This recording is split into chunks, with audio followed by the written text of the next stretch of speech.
the NBA Gambling Podcast on the Sports Gambling Podcast Network, presented by WynnBET. WynnBET is now live in Arizona, Colorado, Indiana, Louisiana, Massachusetts, Michigan, New Jersey, New York, Tennessee, and Virginia for boosted same-game parlays to live in-game odds. WynnBET has what you need to win.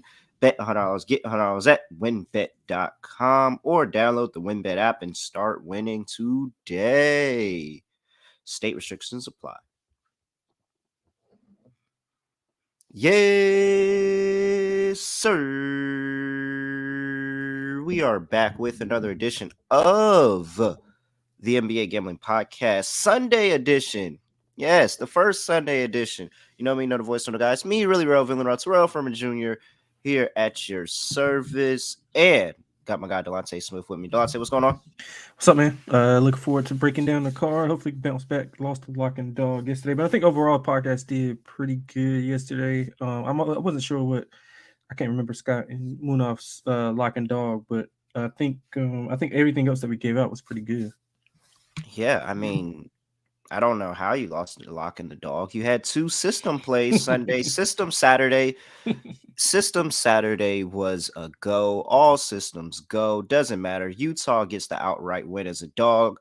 Miami does not get the win or a cover as a favorite. It was easy. The writing was on the wall, and I was very disappointed to come here and see people talking about, oh, the Bulls just played double overtime. The Bulls just did this. The Bulls just did that. Where it doesn't matter, because guess what? You had Miami as a favorite. You knew what to do with Miami as a favorite. It was pretty clear and obvious what to do with Miami as a favorite. Those loyal listeners and my clients knew, no matter whether I was on the show or not, they knew what to do when they saw Miami as a favorite. So it didn't matter.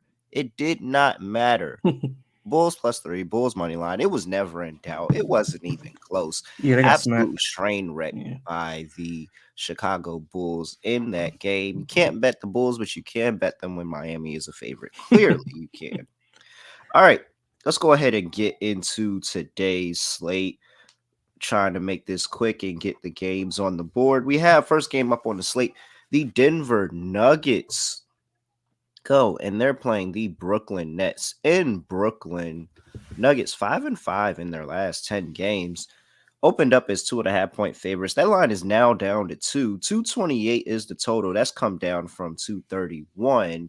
Injury report for these two teams, and we have for the Denver Nuggets, it looks like a pretty clean injury report for them. I don't have anything to report. Whereas for the Brooklyn Nets, relatively clean for them. The only thing that you don't see is Ben Simmons. Ben Simmons, as you know, is clearly out for the rest of the season, no matter how much they keep saying that.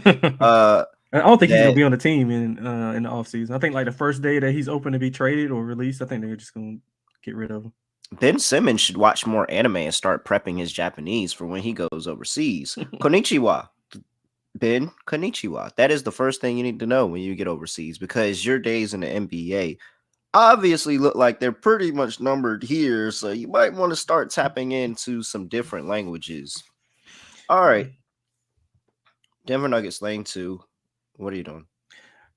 Yeah, man, I don't really trust Denver right now. They're pretty much reeling down the stretch. 1-4 ATS in the last 5, and they've blown several leads. They just blew a lead to your Knicks, and Jalen Brunson closed it out last night. That was a pretty good game by them. And they just don't look right. I don't know what it is. They're just not focused down the stretch. They'll have stretches where they'll look great, like they have been looking for the entire season for the most part, but then they'll break down in the end. They lost at home versus Brooklyn last, I think, like a week ago. I think exactly a week ago they lost. They didn't cover. They were 9-point favorites. They were down 11 going into the fourth quarter. They used the big fourth quarter to, kind of claw back. But, I mean, they just don't look right. Offensively, they are top 3 from an offensive rating perspective. But in the last 5 games, they're ninth. Don't seem like a big deal. But, I mean, you dropping 6 spots and you depend so much on that offense, then that's a pretty big deal. Brooklyn, they been feisty as of lately, 3-2 straight up in ATS the last 5, but they have lost and failed to cover the last 2.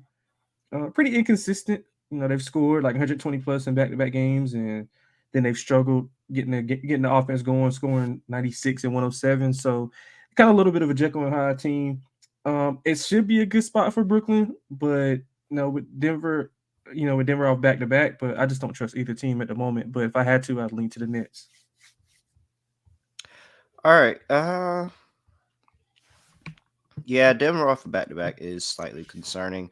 And honestly, my issue with Brooklyn is the fact that when you watch this Brooklyn team, they actually have some of the worst fourth quarters that I've ever seen. Yeah, And for talked about it in that game. There's other games where they've blown the game in the fourth quarter.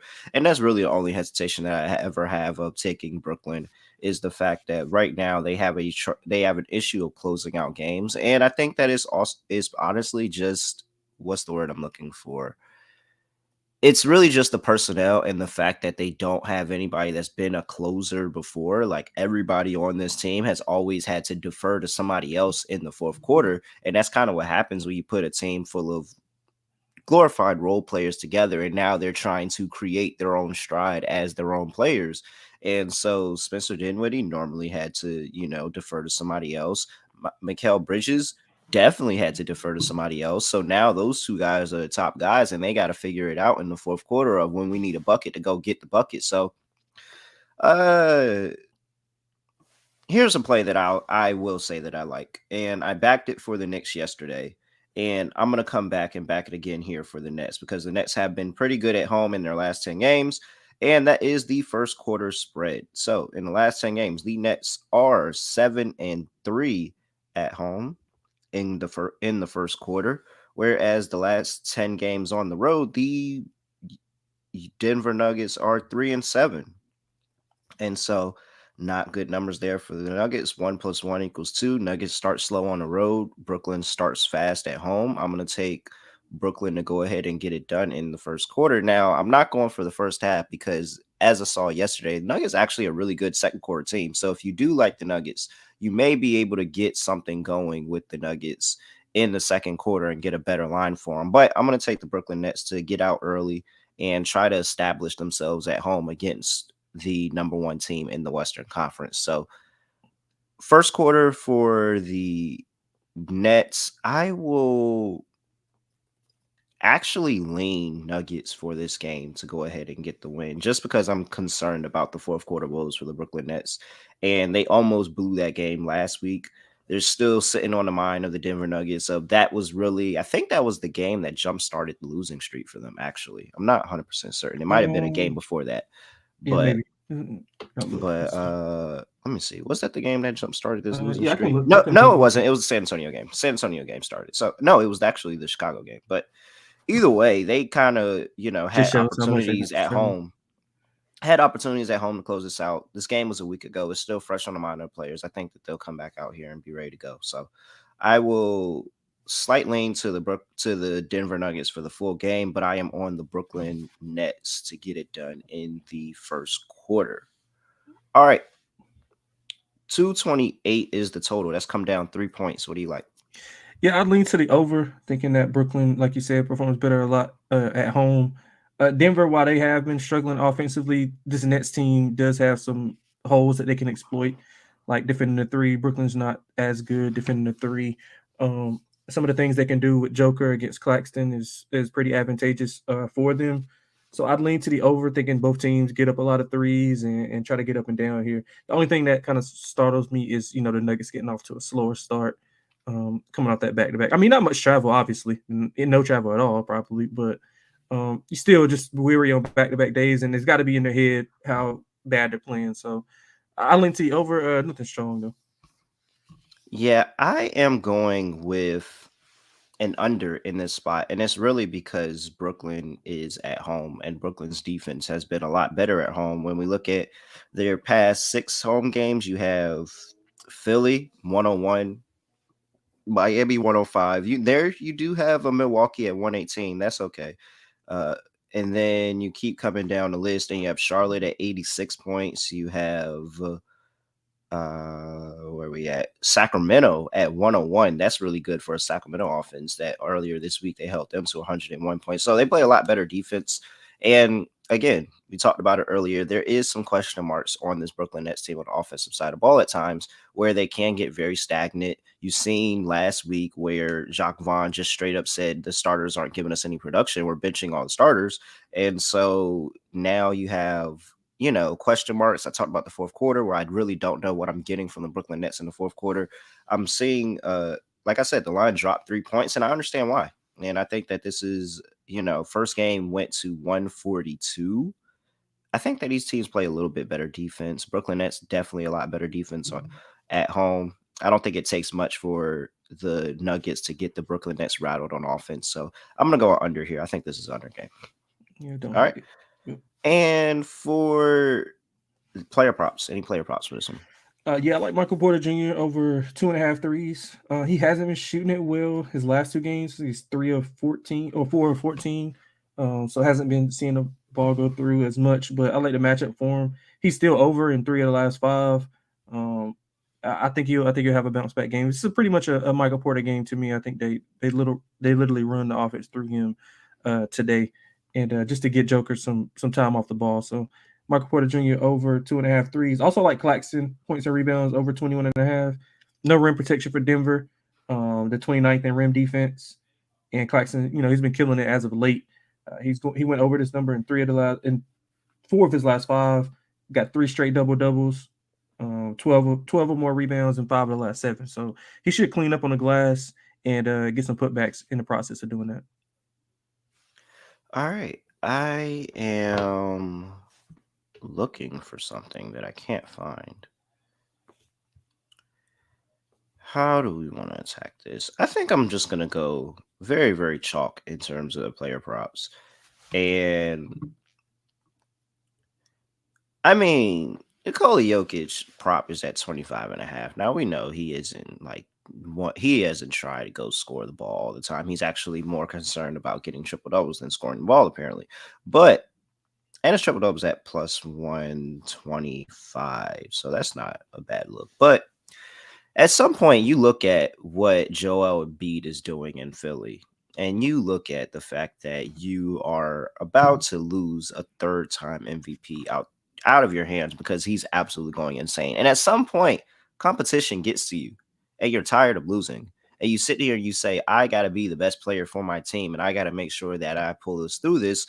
And when you look at the personnel on this net side of the ball, you sit there and say, no, really, any of them can guard me. Like, to be honest, none of them can truly guard me. I can get whatever I want against every single person on this team. So I'm going to go with Jokic over 25.5 points. And I think I'm actually going to ladder that for the early slate. And just saying that, all right, Joe Embiid, anything you can do, I can do better. And the fact that I have a good matchup here, yeah, Nick Claxton is a pretty solid defender, but I'm quicker than him. I can get around him. I can step back and shoot over top of him. I can do a lot of things. And so honestly, I think this is kind of a Jokic feeling himself kind of game where he just kind of gets going early on in the game and starts scoring a bunch of points. So typically known as a passer, not as much as a scorer dropping a heavy workload. I feel like that this is a task that Jokic feels good stepping up to, seeing everything that Joel Embiid is doing across the town, seeing his team going on this incredible losing, slide that they are, where the only game that they have won was against the Detroit Pistons. Does that really count? So yeah, if I'm Jokic, I'm going in here and I'm taking the game over. Jokic over 25.5 points. All right. Next game on the slate, we have the Phoenix Suns going to play the Oklahoma City Thunder. Where sound the alarms? The Oklahoma City Thunder are a 1-point favorite.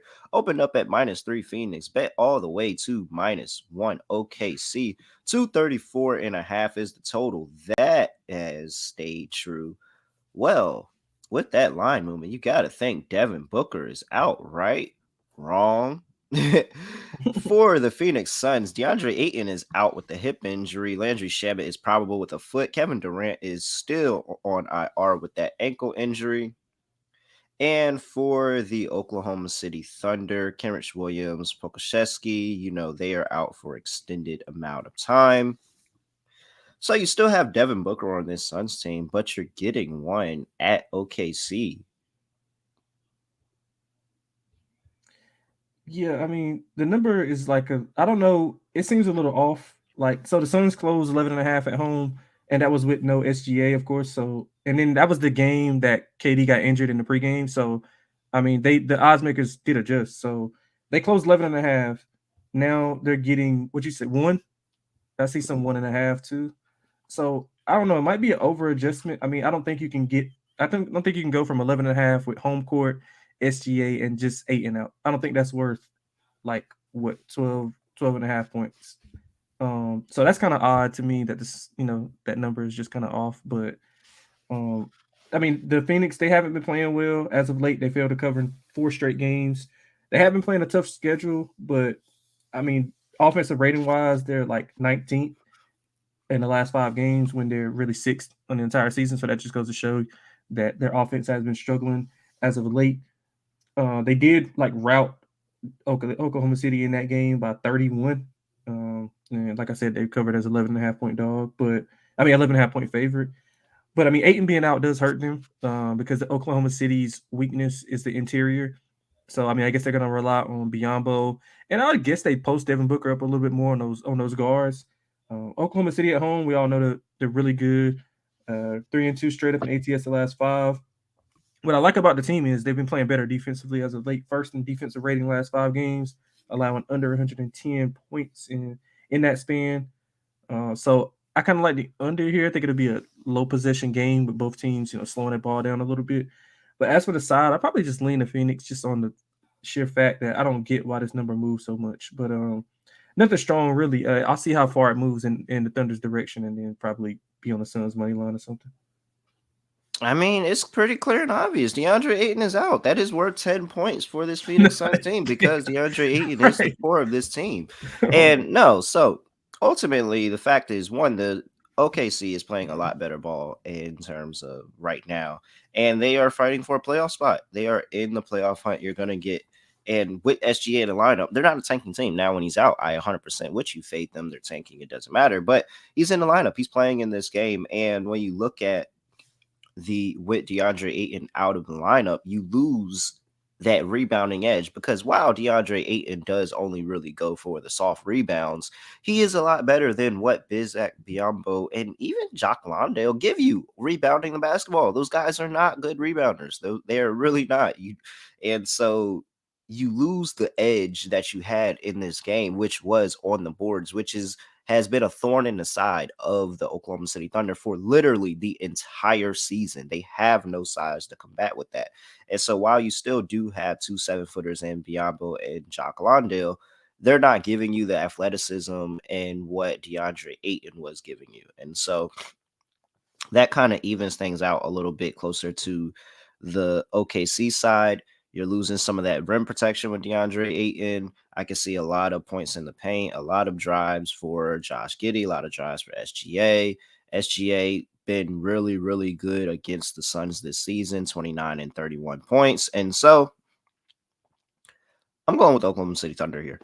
And we've seen this Phoenix Suns team and what they look like when some of their core guys are out. They were a glorified playing team, and we were talking about the fact that they potentially could not make the playoffs. And so then guys started getting healthy. Trade of Kevin Durant comes in, guys are reinvigorated. They start going on a run. They start looking like a playoff team again. However, I don't know. Okay, I think OKC wants this one a little bit more, especially at home. Early game at home. It's not prime time, but a lot of eyes are on you in the stadium because if the fact is it's March Madness, so if you're going to an NBA game, you're 100% locked in right now. hardcore Like fan. like you are Hardcore. hardcore locked Hardcore. in right now if you're going to an Hardcore. NBA game and it's March Madness going on. So I think that OKC is going to be really really hyped for Phoenix coming in this game, and the players are going to eat off of that. So I like the Oklahoma City Thunder to get it done today. Total sitting at 234.5. What are you doing? Yeah, I'd lean under. Like they're first in defensive rating the last 5 games, as I mentioned. They're just Oklahoma City just playing extremely well defensively. 3 of their last 5 have went under, and they've held each of those opponents in those 3 unders to under 110 points, and 2 of them under 100. So they've been playing well defensively. Phoenix, while they've struggled offensively, they've still been playing to their standard on the defensive end. So I think not having Aiton kind of, takes away their main strength, but I think they'll still be able to score in some facet of the game, but just not as efficient against this Thunder defense, who's a little bit locked in as of late. So yeah, give me the under in this game. Hmm.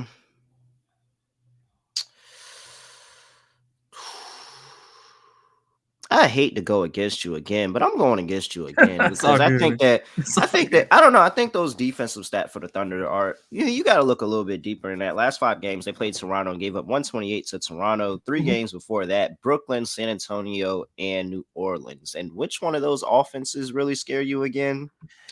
Yeah, that's true. That's true. Yikes! And then game before that is the game they played Phoenix, where they gave up 132 points when Kevin Durant was injured in the beginning of the game. So the and I'm about to talk about why I think that offensively they're not going to miss DeAndre Ayton too much in the second. They're going to miss him a little bit, but not too much. But I think that this open no Ayton, that's another big guy out of the way that can open up a lot of things for them for the Oklahoma City Thunder to get some easy looks at the basket, especially if they start getting other big men in foul trouble. So I think that there's going to be scoring in this one. I'll take the over 234.5. And prop wise, I kind of teased it just then. I want to find a Jock Londale prop, and I'm determined to find one before the game starts because when you Let's see look if I at can find it. Londale before, when you look at Londale without, yeah, here it is. Oh, so it's over 6.5 points at minus 108. If you look at his last couple of games without DeAndre Ayton in the lineup, he has 15 minutes, 23 minutes, 17 minutes, 24 minutes. Those are, well, matter of fact, we'll go last 5. So last 5 games, he has 15 minutes, 23 minutes, 17 minutes, 24 minutes, 23 minutes. In those 5 games, he has 15, 12, 10, 11, and 6. So when you watch him, he actually makes some plays. Like he actually makes some plays in the post, makes some plays down low. He eats off of Chris Paul and gets on the pick and roll and rolls to the basket, gets an easy layup. Like he has some talent offensively where he's not just standing out there like Bismack Biyombo really looks like he's doing a lot of the time. And so I think that of course Biyombo is going to get the start. Londale's going to get his fair share of minutes. I think 6.5 is a little too low for the Oklahoma City Thunder, who one, don't have an inside presence at all. And two, Londale, who actually has been playing good in the absence of DeAndre Ayton. So Jock Londale over 6.5. And if you can get that at 10, I like that as a lot. Yeah, honestly, I'm in agreement with you on Londale, and I also like Bismack Biyombo over 6.5 points at plus. You think you get like plus 106, plus 107. He'll get a lot of rim runs. He get a lot of lives from Chris Paul. So I like him over, especially he's going to get probably about 20 to 25 minutes in this game. Hopefully, he can stay out of foul trouble. He should be at an advantage with some putbacks and stuff with the smaller lineup. So I like 6.5 points for Biyombo over at plus. You can get like plus 108, plus 107, something like that. So at plus money, I think it's a really good look. All right. And for OKC, I'm going back to my guy. I can't stay away from my guy too much. SGA, 30.5 points. He has 31. He had 29 versus the Suns this season. And like I said, I think that with DeAndre Ayton out and with it just being Biyombo and Londale, I don't think either one of them are going to commit to Biyombo will a little bit much, and that's how he ends up getting in foul trouble. So that's the only reason I kind of wanted to stay away from Biyombo props because I could see him getting in early foul trouble, trying to slow down Shea Gilgeous Alexander. However, I think that still completely opens things up for him. I see Terrence Ross over 5.5 points here. I like Terrence Ross to have a good game in this one as well. They're going to need to find some other forms of offense, especially if the bigs aren't able to contribute and Chris Paul can't get their big men going. I think they need to find more ways of offense. And I think that he has a really good matchup with the second unit of the Oklahoma City Thunder. So I'm on Terrence Ross to have a really good game here as well. I can get you 5.5 on that. Five. I see 5.5 at a few places. I thought that's what I said, 5.5. Oh, I thought you said 6.5. I'm sorry. Oh no, I thought I yeah, heard five six. and a half. Okay, That's yeah, the yeah, five yeah. and a half. Yeah, that's a good number. And let's see here. Anything else that I like? No, I think. And oh no. Where's my guy from OKC? Uh, You going Isaiah uh Joe threes? no. I need Jay Will. I need Jay Will rebounds. Jay Will rebounds over five and a What half at plus 108. J Awa, the center or the guard? No, the center. Oh, okay. Yeah, I think the Well, guard may he's have a a good game forward. too. Yeah, yeah. I like both J Dub and J Will. All right. Mm. Anything else for OKC and the Thunder? Nope, not at all. And before we get to the next game of slate, I'm going to talk to you about our presenting sponsor and the official online sportsbook of the Sports Gambling Podcast Network, and that is WynnBET. WynnBET is now live in Massachusetts, along with a ton of other states. So be on the lookout for the WynnBET Win Hour each Thursday from 5 to 6 p.m. Eastern Time, where you can get the marquee games of the week for better odds than anyone out and giving you a larger payout. Plus, March Madness is still here, and you can bet it at WynnBET. Sign up today, receive a special offer, bet $100, get $100, limited to state availability. Plus, make sure you hit the longest parlay of the week, because if you do, you can get $1,000 free credit. So much to choose from. All you have to do is head over to wynnbet.com or download the WynnBET app.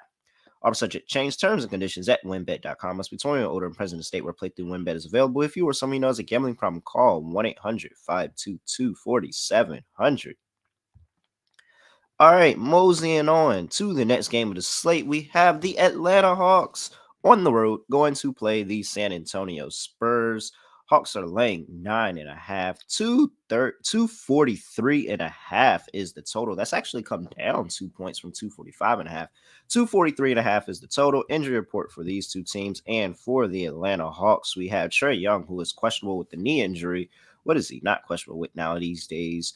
And Jalen Johnson is still on the injury report with a hamstring injury. He is questionable. Whereas these San Antonio Spurs, oh boy. All right, Jeremy Sohan, whatever. Jeremy Sohan, you have Devontae Graham. They are out. I didn't know Julian Champagne. I can't remember. That's the old boy from St. St. John's. John's. Yep. Yeah, I didn't know he was on the squad. Yes, Well, he in sir. the G League, but still, he on the squad. Okay. All right, so Sohan and Graham are out. You have McDermott and Collins, who are questionable. Base Stop is doubtful. Romeo Langford is not on the injury report. You are laying 9.5 on the road with the Atlanta Hawks. What are you doing?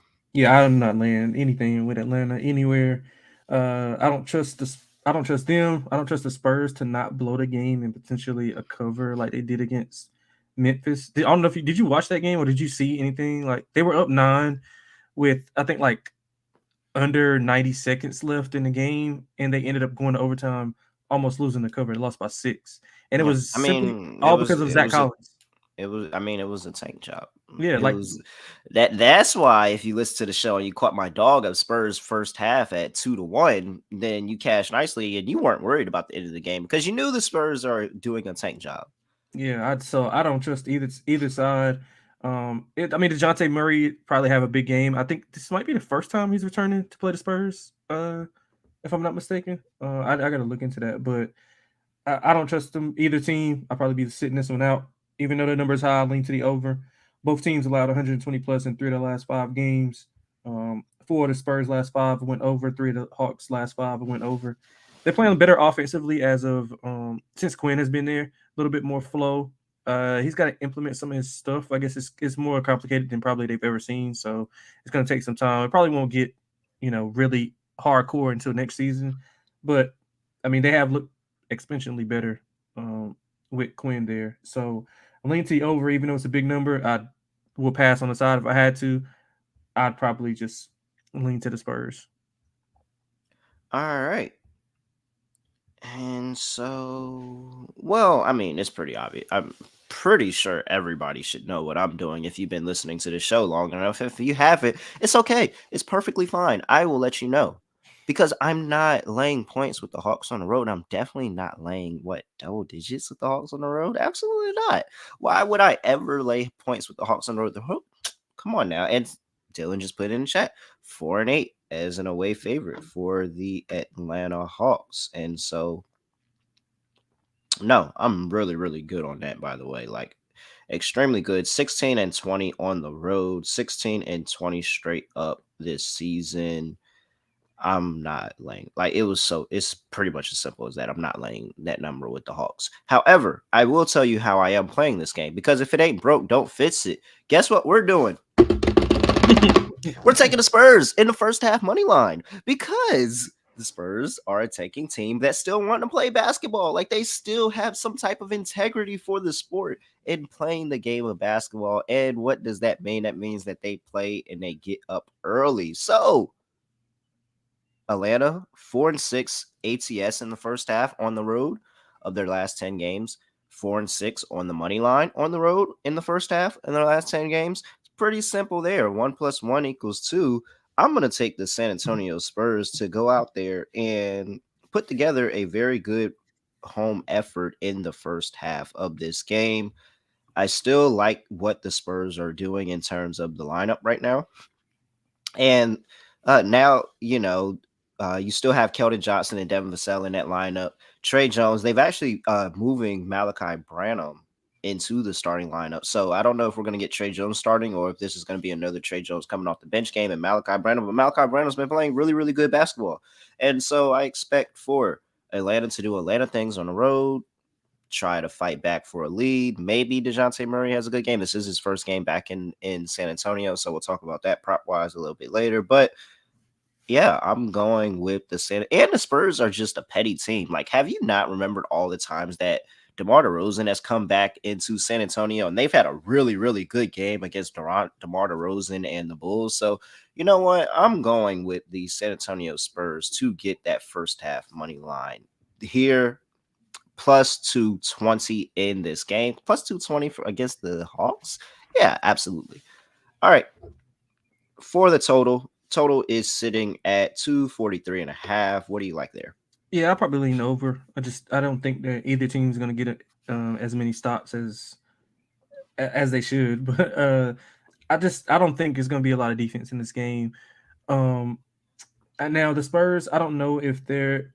Well, I mean the Hawks. Like I'm looking at their list of props, and I don't see any players. Do you see any players for the Hawks? That kind of concerns me. I just see Capella points at a few books that I was looking at. I don't see anything with DeJounte. I don't think anybody's going to be up because Trey Young is questionable, and so typically when your top guy is questionable, they're not going to put any props up because that'll affect what everybody has going on. Yeah, of Because course. if Trey Young doesn't go, then DeJounte Murray's props are going to go up. You're going to see juice on Collins props going up. So they're probably just being safe until they figure out what's going on with Trey Young today. Yeah, so yeah, I lean to the over. Even without Trey, I think they can still score 120 easily. Like I said, both teams have allowed 120 in 3 of the last 5 games, so not much defense here. So I lean to the over. All right, I am.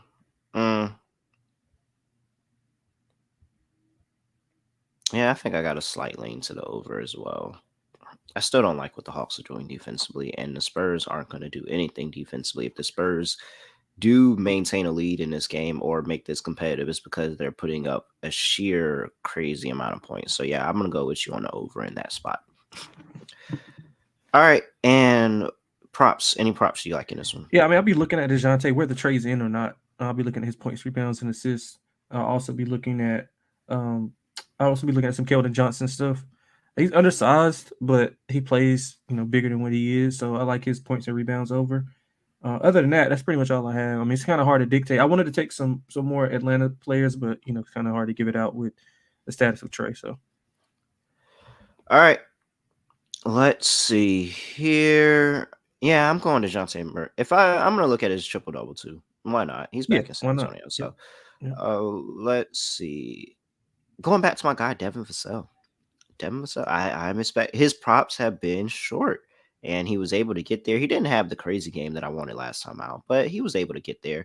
Now they're pushing him up to 19.5, and you can find plus money at that too for him to get 20 points. Always, Devin Vassell 20 points used to be my go-to bet, so I'm definitely taking it for plus money here. Malachi Branham is another person I really do like. He's been really, really good, and it seems like they're either going to stagger the minutes with Trey Jones, maybe share minutes with Trey Jones, but Malachi Branham has been playing really, really well. So I like him to have a really good day. And Trey Jones, especially if he's back in the starting lineup, Trey Jones over 6.5 assists feels very, very short. And so I will take Trey Jones over 6.5 assists as well. I'm loading up on Spurs. I think this is a really good Spurs day. for them to have a pretty competitive game against DeJounte Murray coming back. If they're going to win a game, it's this one. I'm fairly confident they're going to win a game, it's this one. All right. Next game on the slate, we have the Miami Heat on the road laying 10 points in Detroit, coming off of an absolute beating from the Chicago Bulls in Chicago. Detroit, another 10-point home dog, 218.5 is the total. Injury report for these two teams, and you have for the Miami Heat, Kyle Lowry expected to play on a back-to-back. Really? Uh-oh. All right. Kyle Lowry expected to play. And for the Detroit Pistons, Marvin Bagley not on the injury report. Isaiah Livers is questionable with the hip injury. Burks is out. That's actually pretty big. And you're not going to see any Isaiah Stewart, no Hamidou Diallo, no Bojan Bogdanovic. But you still have Bagley. You have Jalen Duren, who was coming off the bench in these games and just working himself back into the starting rotation. He's actually active for this game. I know that we haven't touched on that recently, but he is active for this game. And unfortunately, you have Killian Hayes still in the starting lineup. All right. Oh, God. You're laying 10 with the Miami Heat in Detroit. What are you doing? Not laying 10 with Miami Heat anywhere. I don't trust their offense enough to be able to separate even from a bad Detroit team. I lean to the under, so I guess the right play is to play the underdog because low totals and underdogs correlate well together. But I just don't trust Detroit at all. I mean, they have some size on the interior that could give Miami some problems, but I just don't trust them at all. I'll lean that way, but I'll probably be passing this game altogether, just looking at some player props. But I'll have to lean to Detroit in this spot. Well, I mean, I'm glad that you learned your lesson from yesterday. And I didn't bet Miami. That was Scott. I didn't bet Miami. No, but you gave out Miami. I was watching, sir. I like his play. I didn't bet it though. I watched the show. Everybody on the show took Miami yesterday, which was it was a disgusting act to be honest. But everybody on the show took Miami yesterday. It was very, very depressing. I was sitting here and kind of rocking back and forth in the fetal position just because I couldn't imagine everybody on the show the day that I'm not there deciding that they want to lay points with the Miami Heat no matter what the situation is. But however, I'm glad that we learned, and I am here to right the ship with everyone and tell you that I don't care if the Heat win this game by 20. I don't. I'm not laying points with the Miami Heat. That is a bad practice. Bad practice. And that is bad juju because if you do it once, you're going to do it again. And when you do it again, it's going to come back to haunt you.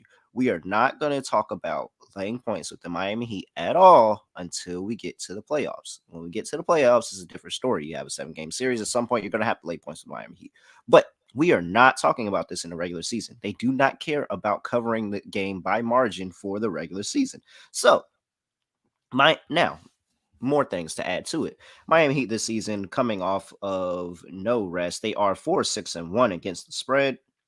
We talk about when these two teams met up earlier this season where Miami was laying 7.5 at home and the Detroit Pistons were able to win that game, not only outright, but to completely annihilate the Miami Heat, winning that game 116-96. Now, you don't have any Bojan here in this game, so going to be concerned about scoring, but I trust the Heat to actually not care. Like, I truly trust the Heat to truly not care about them laying 10.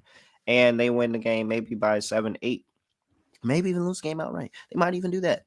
But I truly trust them not to cover by margin. So, Detroit plus 10. I'll actually sprinkle on the money line as well because it's Miami. Duh. All right. Total sitting at 218.5. What are you doing here? Yeah, I linked to the under. Detroit has zero offense. Miami offense not good at all either. The defense is still above average, but I just don't trust Detroit to score enough, and I don't trust Miami to score over 120. So that pretty much gets me to an under. And like you said, how interested is Miami in winning this game by margin or running up the score? They're really not. I don't think their offense is capable of running up the score even on a bad team. So I lean to the under. Yeah, if I were to take anything in this game with Miami as a favorite, I would probably take the first quarter Probably. I can think I could because one, Dwayne Casey has admitted that Detroit Pistons have an issue of starting games slow. He has said that. He also said that he's not changing the lineup to make sure that they start games better because he wants to give players the room to develop and grow. And so after seeing him say that, I kind of told myself that when he has majority of his guys in the lineup, I'm just going to fade them in the first quarter. So I think that this is actually a good spot for the Miami Heat to fade them in the first quarter and then get them to a point where they just kind of get on autopilot, stop caring about the game, and ultimately blow the cover. So Miami Heat first quarter is a game is a play that I like. I like the under, as you said. I don't trust the Miami Heat to put up a bunch of points. I do have questions about the Detroit offense, and so that kind of leads me to an under there. Player props for this one. Oh yeah, go ahead. Go ahead. No, you go ahead. Yeah, I like Wiseman points and rebounds. The inside, like presence of the Heat is pretty lacking. I mean, other than Bam, but Bam can pretty much do anything. I think Wiseman could present some problems with his length and aggression. He's over in like he's over 20 and a half points and rebounds is like 4 of his last 5. Let me double check. So 1, 2, 3, 4, 5, 6. He's over in 6 straight. And he's had double-digit rebounds in 3 of those games. He scored double digits in all 6 of those games. So I think he's really in line for a double-double here with the advantage that he has on the inside. Also, wouldn't hate. I think Dylan just put in the chat about not Dylan. I got to give the right credit. David from Toronto. He likes Wiseman too. So I'm going with Bagley and Wiseman both points and rebounds over. All right, I'm going with the Jaden Ivey game. I'm on chalk, and I'm going with the Jaden Ivey game because they're going to need somebody that's going to be able to score. And Bojan did pretty much everything for them in this meeting earlier in Miami, where he had 31 points, 12 for 16 from the field, 7 for 9 from 3. And Jaden Ivey, I think that he's kind of developing. The difference between from early on in the season is that he's kind of developing into his own player, being able to get to his own spot and really start to find himself offensively. Now, very inconsistent as he may be on the offensive side of the ball, I think this is one of those home games that he can sneakily get up for. In a game that you see, they're 10-point dogs. If they go down early in this game, if this actually does go the script that Vegas says it will, and Miami completely steamrolls over them, I like Jaden Ivey to still be out there getting minutes and still have opportunity to do a lot of scoring. So I'm actually going to go chalk, and I'm going to go with the Jaden Ivey game today. All right. I do like Wiseman, though. You can never not sell me on Wiseman props. Yep. I'm still mad at right. Duran is the best center on that team, and he just got like deep buried on the bench behind those two. But that's I think it's more of just him working back from it. They're trying to protect him. He's working back from injury. Mm-hmm. I'm not really sure. That's fair. And I actually, no, I don't know what. Keep an eye on RJ Hampton. Keep an eye on RJ Hampton if he gets a bunch of minutes in this game. Maybe for those people that live bet player props, I could see RJ. You got to be hardcore DGing to bet live player props, and I've done it before, so I'm with you. I'm seeing. Do they have an RJ Hampton prop? I wonder what has he been playing? Because somebody's gonna need to score, and he's a guy that can get past this Miami defense. I just think Miami is really overlooking them in this spot where they just got blown out. They think that they're about to just run in here and dominate Detroit, and they probably won't. All right, next game on the slate, we have the New Orleans Pelicans playing the Houston Rockets. This is the second game in a back-to-back set where the Houston Rockets got a buzzer beater by Jabari Smith Jr. to beat the New Orleans Pelicans. Now Pelicans are laying 5, open up at 5.5, down to 5. 227.5 is the total injury report for these two teams. And for the Pelicans, we have, where'd my injury report go? Oh no, I lost it. Okay. Well, I got to get that back. So I don't have an injury report right now. But because how fast I am and how I can just talk through things, I already have it pulled back up. And for the New Orleans Pelicans, we have pretty clean injury report. Only thing is missing is Jose Alvarado and Zion Williamson, as we all know. And for the Houston Rockets, don't have anything to report as well. So you expect to see somewhat full strength for both of these teams. Are you backing Houston again after a game winner? Yes, I am. Absolutely. Houston's been playing extremely hard as of late. Actually, not even just the last 5 games, but the last 10 games. They're 6-3-1 ATS in that span. They're 3-0 or 4-0. I'm sorry, ATS the last five. Depending on where you grade the close, they could be 5-0. Just kind of just depends. I forgot which game it was, but it kind of was like in the middle of the open and the close. So depending on where you wanted to grade it at, they won a few nights back on that game winner, as you mentioned. I think you were on that game actually. I think I was watching the show and I seen you recommend that. So they didn't even play well in that game. And the Pelicans shot 48 and 43% from the field in three, and they still couldn't win. So, I mean, you got to think some aggression is coming. They're not going to shoot that well their offense usually is like up one game, down the other game. So I think the Houston can pose some defensive threats to, limit some of those averages. I just got no idea what to do with the Pelicans as far as from a team perspective. There's too much inconsistency. What I do know with the Rockets that I've been watching with my own four eyes is that they've been playing extremely well, running the court. They've been playing a lot better defensively too. They're actually 14th in offensive rating in the last 10 games. The Pelicans are 25th.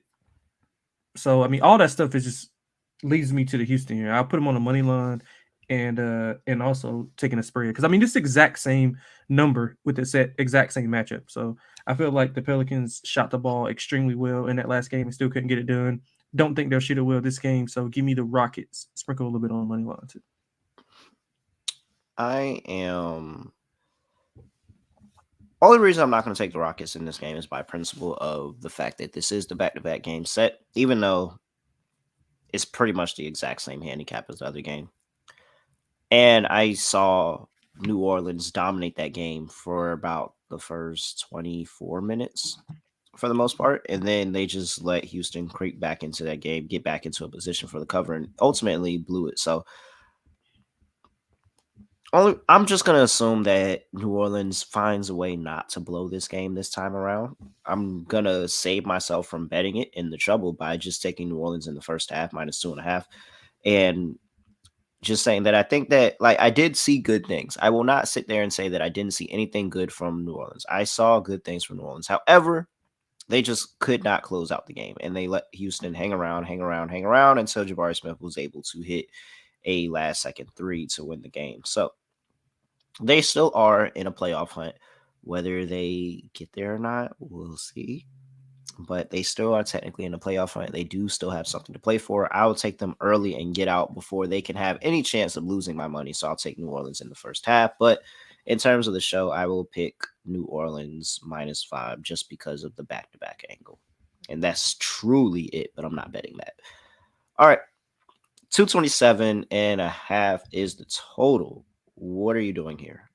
Yeah, I probably lean a little bit to the over, thinking like you said on the back-to-back playing thing that they've been doing in the NBA. I think it usually, I don't have the data to back this up, but I think it bodes well for an over simply because, I mean, you already know what they expect and some of the adjustments that either team is going to make. So that opens up the offense. So I lean to the over. Like I said, the Houston Rockets have been playing extremely well offensively, top 15 in offensive rating. If the Pelicans can come out and, they're not going to shoot 48 and 43 again, but if they can still get into that percentage, I think their averages, which I think is around 38 or 38, 39 from the field and maybe mid 30s and from the three, I think that there'll be a lot of points here. So give me the over. Yeah, absolutely not. I'm going under. I am going to the under. And it is the same handicap. Well, second game of back-to-back sack. I always like taking the under in that game, just saying that these two teams just played each other. They make defensive adjustments, make life a little bit harder. And also, New Orleans, really bad at scoring points on the road. Talked about it last time out. Really, really bad at scoring points on the road. Even last game, we said that take New Orleans team total under. They went, and it was 116.5. Came in at 112. So, 112 on the road in this game. Prior to that, they had 108 in Sacramento. That's really crazy that you can't score more than 108 versus Sacramento, who gives up 120 per game. 99 versus the Warriors. That's not good at all. You got that 121 versus Portland. Good job. Congrats to you. 106 against the Knicks. 110 against the Raptors. 102 against the Lakers. 103 against OKC. Oh my gosh. I don't even think we went that far back.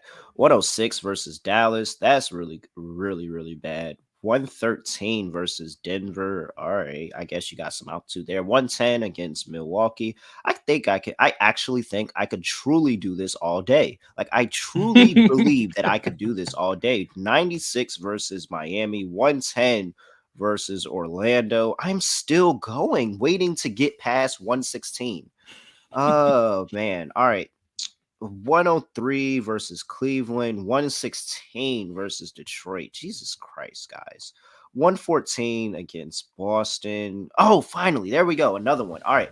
132 versus Washington. So I don't know how many games I just listed, but they only got over 116 twice. So yeah, I'm still going with the team total under on the road for the Pelicans. They can win this game without going over. And because I'm taking the Pelicans team total under, that means I'm liking the under for the game. Give me under 227.5. All right. Any props that you like? Jalen Green, I like him over his points. I think he had 25 or 26 against this defense. The Pelicans, I have no idea what they do on defense. They should be a lot better. They were a lot better early in the season. Obviously, they were healthier, but as of late, don't think they have the team defense to be able to stop Jalen Green and his OD aggression. Love Jonas Valanciunas, points and rebounds. No interior defense for Houston. He had 22 and 17 the last game. Great matchup for him. So give me over his points and rebounds. While you give your handicap, I'll give the number. I didn't write it down. All right. And I'm on Brandon Ingram because Brandon Ingram went 9 for 20 and still had 31 points. So, I mean, come on, guys. He went 9 for 20. He still had 31 points. So I think Brandon Ingram can still have a really good game. I think we see a more aggressive Brandon Ingram, a more effective Brandon Ingram. Jonas had 22 in that last one, 22 and 17. Really good game. I like that Jonas play that you gave out. And 24 and a half is the points and rebounds. I like that a lot. yeah. And then I'm still rolling with CJ assists. I'm probably gonna SGP this game, honestly. Taking Brandon Ingram, I wonder how many times that Brandon Ingram has cashed his over in points, CJ has cashed his over in assists, and Jonas has cashed his over in rebounds. It just feels like that's a trifecta that basically hits almost every single game for the New Orleans Pelicans, no matter how terribly bad they are. All right. Moving on to the net. We gotta hurry up. Wow. Moving on to the next game of the slate. We have the Toronto Raptors going to play the Milwaukee Bucks. Bucks are laying 9. 234.5 is the total. Injury report for these two teams, and for the Raptors, we have nothing really to report there. And for the Milwaukee Bucks, Brook Lopez is probable, Grayson Allen is probable, Jay Crowder and Goran Dragic are both out, and Thanasis Antetokounmpo is not with the team. Oh shit! Wow. So open up at 9.5. Now it's at 9. What are you doing here for the Milwaukee Bucks and the Toronto Raptors? Yeah, I lean to Toronto. They off the back-to-back with travel. I mean, that kind of scares me, along with the fact that Milwaukee has a bad taste in their mouth from how they played against Indy, a less than, I guess, 100% team of Indy. The Lopez injury is kind of like evident whenever they don't have any presence on the inside. In back-to-back situations, Toronto is 6-4 ATS. They played the Bucks close in both matchups this season, but they had no Giannis or Chris Middleton in the second game, and no Middleton or Holiday in the first. So they haven't seen them at full strength. And I mean, they kind of won't get them at full strength now. I mean, their big three will be there, but with Crowder and Lopez hobbled, they won't get them at full strength. But I like the way the Raptors have been playing. They've covered 3 in a row, all home games. They're 14 and 21 ATS on the road, but 16 and 13 ATS as a dog. So I like the matchup for Toronto. It's not horrible. I mean, they do have the wings and the bodies to be able to throw multiple looks at Giannis. Of course, you're not going to stop him, but I think Nurse has some tricks up his sleeve to be able to neutralize him in some aspect of the game. So give me Toronto plus the points. I am going to take Milwaukee because I think Milwaukee is pissed off. You don't lose by, what was that, 16? 16 I thought it was worse than that.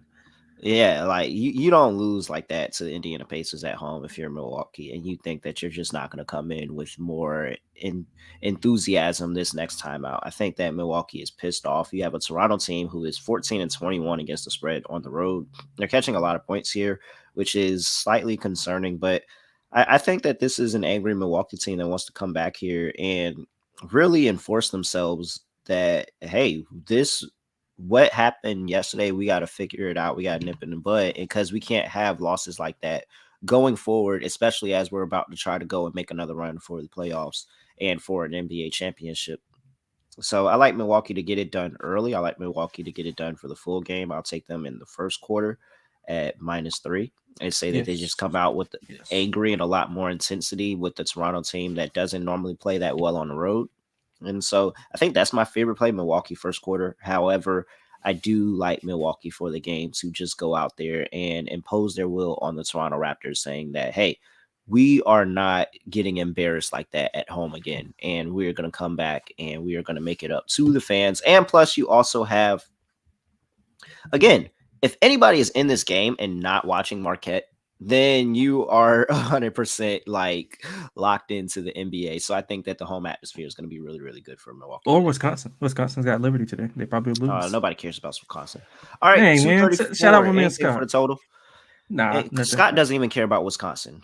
He hates Well, their coach. never mind. All right, Yeah, I don't have 234. anything for the total. I'd probably just lean to the over because if you think how if everyone's thinking like how you think, that's Milwaukee's gonna score probably 130, 140. So yeah, I'd lean to the over. Yeah, I'm same thing for me. Anything else you have for this game, prop wise? Anything? No, I don't have anything. I will go chalk with Giannis. That's about it. And no. I'll just go chalk with Giannis. No, I lied. No, because OG does. I was gonna go Middleton, but OG does actually give me concern. Yeah, give me chalk with Giannis. All right, next game of the slate. Clippers going to play the Portland Trailblazers, and the line is at 3.5. Come up 2 points from opening up at 1.5. It's now at 3.5. And 235.5 is the total. This should be actually really, really quick. We can fly through this. For the injury report, Brandon Boston is TBD. Norman Powell, he's on IR. For the Trailblazers, Grant is out. Nazir Little's questionable. All right. Blazers and the Clippers. Yeah, I don't trust either team. I probably lean to the Clippers due to what I've seen from Portland. They don't look good at all. They are, let's see, they've lost 5 in a row, only covered once in that span. I am worried about the Clippers defensively. Last game, like the Magic got whatever they wanted against that defense. They missed easy layups, which is the reason why they only scored, I think, like 113 on them. But the Blazers, they're giving up 120 plus in 4 of the last 5 games, and they failed to score 110 in 3 of those 5 games. So give me the Clippers here. I'll lean that way. I just don't trust Portland. Outside of Dame, I mean, they kind of blah, whatever. So give me the Clippers. Yeah, no, it already was reported that if they don't turn their season around, they're going to shut Dame down. This is a tanking team. It's pretty easy. I faded the Clippers yesterday, took the Magic, hit on that. Going to come back, take Clippers here, get some good, sharp movement in their favor, moving this line up 2 points with, I guess maybe there's a little bit of Grant, but it's a lot of good, sharp movement on the Clippers here that I like. I'm going with the Clippers.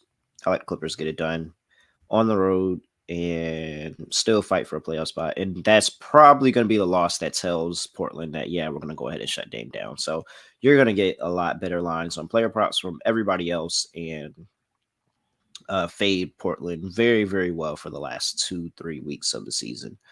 All right. Anything else you like total or player prop wise for this game?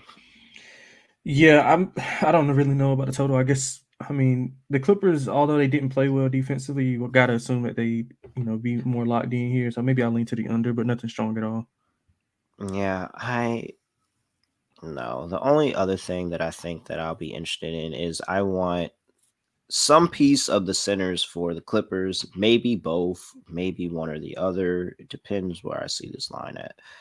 Let's see. Zubac is at 9.5. I like that.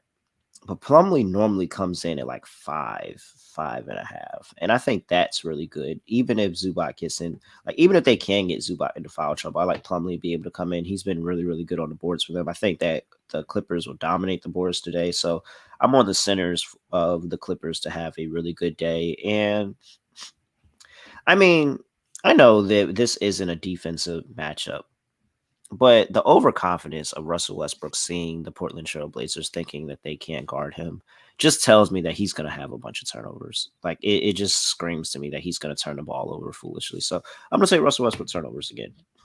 I think that's at like 2.5 at plus money. Yeah, you won't get any pushback from me going anything negative on Russell Westbrook. All right, let's finish this up strong. The Orlando Magic are still in Los Angeles, coming off of a win against the Clippers to play the Los Angeles Lakers. Line opened up at 6, now at 6.5. 230.5 is the total. That's come down half a point from 231. Injury report for these two teams, and we have for the Los Angeles Lakers, Anthony Davis is probable. Mo Bamba and LeBron James are on IR. They're not playing right now. Other than that, pretty clean for the Los Angeles Lakers. And for the Orlando Magic, really don't have anything because they just played yesterday. We'll see what Jalen Suggs' condition is. And other than that, yeah, Jonathan Isaac, we already know he's out for a while. All right. Same line as yesterday, 6.5 with the Orlando Magic. Yeah, I probably just lean to the Lakers. Is AD in? Is he like, or is he just questionable? He's probable. Yeah. Okay. So yeah, I like the Lakers here. They blew a golden opportunity against Dallas. AD fouled a 3-point shooter like a dumbass, and that just deflated the whole team, and got the Mavs back in that game. But I think they this is probably a must-win game for them, and I mean they can combat with some of the things that Orlando does as far as transition-wise. The Lakers are really good in transition defense. They protect the paint. They're not going to get a lot of those easy looks as many easy looks as they did against the Clippers, who don't really have a rim protector like AD. I mean, not a lot of teams do, but yeah, I like the Lakers here. I like the matchup for them. They're 10-6 or 10-8. I'm sorry, ATS when they have rest advantage. So, and that's what they have here with the Orlando being on the back to back. So I think the matchup wise just leans to the Lakers. So give me the Lakers land the points on at home. Yeah, I'm taking the Lakers because unlike the Clippers, they're not going to overestimate or underestimate the Orlando Magic in this game by actually playing AD. Whereas the Clippers said that, oh, we got the Magic on the schedule. Let's go sit Kawhi because we should be able to get this done without him. And they had no form of offense outside of Paul George in that game. And so here I am coming back again and taking the Lakers to fade the Magic. I liked them yesterday. AD, I think, is way too much for him. He really should have 40 in this game. He really, truly should. However, AD does AD things at times. But luckily for the Lakers, D'Angelo Russell's been playing really, really good ball for them. Not 100% certain what we're going to get out Malik Beasley. Maybe this could be a Malik Beasley game. Maybe not. He's just kind of an up and down streaky player that I felt like would have a bigger contribution. But you still have Jaron Vanderbilt, who is really going to help them on the boards. Plumlee and Zubac had really, really good day on the boards yesterday. Zubac had 16 rebounds yesterday. So I think that Vanderbilt and AD will have a really good day on the boards and control this from tip to tip. Honestly, I think that this is a really, really good spot catching the Orlando Magic off rest, Lakers with rest, Lakers having to think about that Mavericks buzzer beater that they took and how they blew that game. I think that they come back in here more focused. So I'm all over the Lakers in this spot, actually. I don't think I've laid 6 points with the Lakers all season, but I'm doing it here. So I'm telling you right now, as a Lakers fan, it's not gonna be fun for you, but just don't watch it. It'll help you out. Don't watch it. I think this is a tip to tip, wire to wire win for the Lakers. I think they are really, really focused in making sure that they get into this play in and secure a playoff spot. And they're still, I mean, they don't even, if they can get one stretch, like that's all they're looking for, one run of games that can push them even out of the play in. So yeah, I really do like the Lakers in this spot. All right. Anything else you have for this game, prop or a total wise, anything? I know I kind of gave out some props while I was doing my handicap. Yeah, no, I just like I'm with you on Russell. I like his points and assists over 27.5. I think he'll be really good at distributing the ball here. Like Malik Beasley's threes over. So he's gonna have some good looks. The Clippers got good looks yesterday, just weren't knocking them down. So I like both of those player props. And as for the total, I'll just lean to the under. I don't have anything strong. Yeah, I like under. Lakers really good defensively. I think they're going to smother Orlando today. I like Orlando's team total under. I don't think that. Excuse me. I really don't think that they Lakers are going to give them any opportunity. And I might actually take Lakers to an 11+ win today by margin. All right. Next game. No more. That's it. That's the last game. So Right.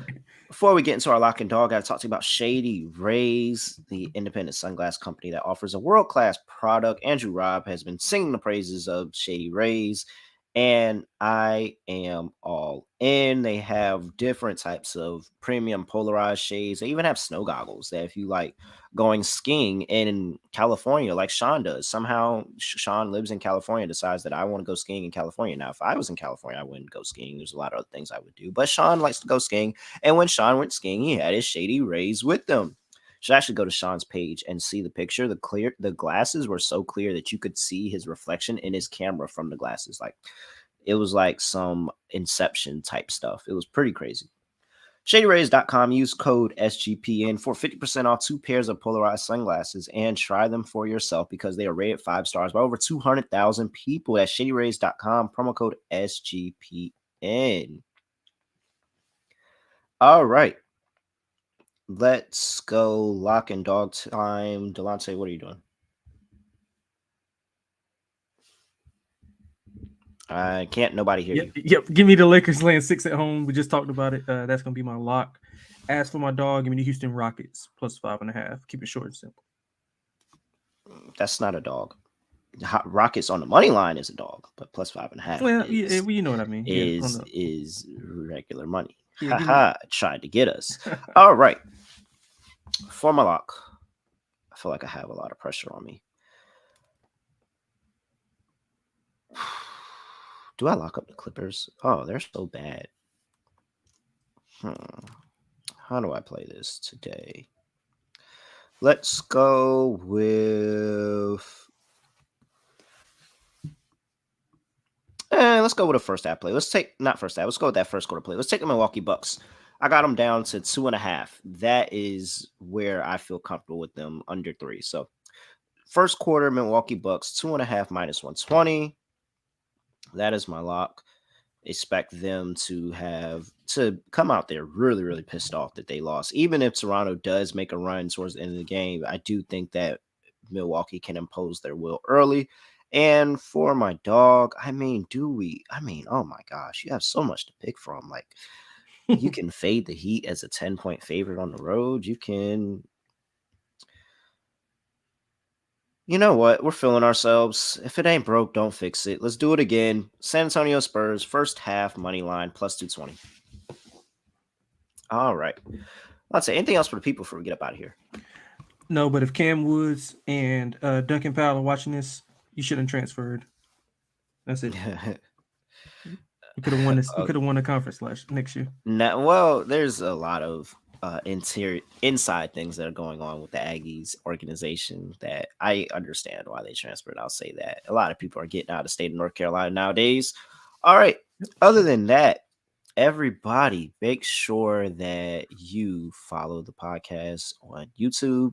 Like, comment, subscribe. It's all there scrolling at the bottom every time we're on the show. Make sure that you also are leaving reviews. You guys talked about it. Hey, we gave you the weekend shows. Now leave the reviews, leave the 5-star reviews.